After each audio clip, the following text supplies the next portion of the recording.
Back on the road again, we continued our search for hot springs.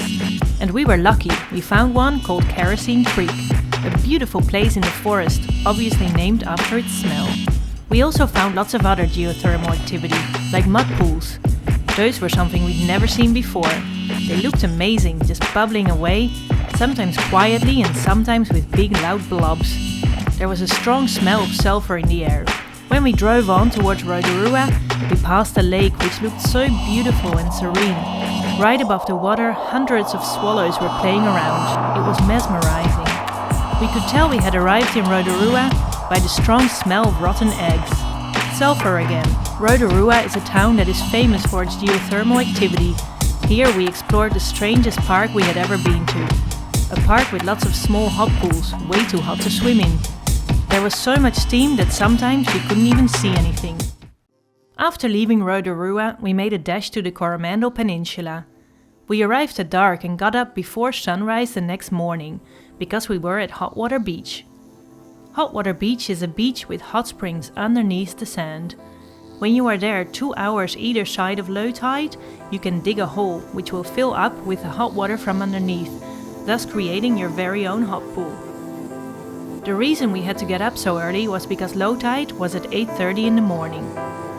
In the kitchen of the campsite we met Tiago, a Portuguese guy who was also keen to check out what the fuss was all about.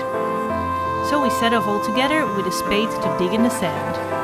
When we were satisfied with the size of our hot pool, we finally got to sit and relax. The weather was quite cold and grey, and drizzle cooled our face, but the water was so nice and warm it felt fantastic. Hot Water Beach is amazing, in any weather and any season. After several hours hanging around in our private hot pool, we finally went back to the campsite to check out and continue our journey. We drove to Cathedral Cove, a rock formation by the beach. It was the perfect paradise beach with white sands, turquoise water and stunning rocks. With the naturally formed archway and the huge rock that towers high above the water, it is a unique place. Beautiful greenery lines the beach and there is nothing man-made, which gives a great feeling of being far away from civilization. It's one of the most beautiful beaches we have ever seen. It was hard to leave this perfect beach, but we had to move on. We drove the beautiful winding road around the Coromandel Peninsula. Near a town called Thames, we found a campsite in the forest. The scenery was amazing and we made a nice walk before setting up camp. Before heading to Australia, we celebrated with a nice bottle of New Zealand bubbles. Chilled in the river, of course. What an amazing trip we had made. New Zealand, you were brilliant.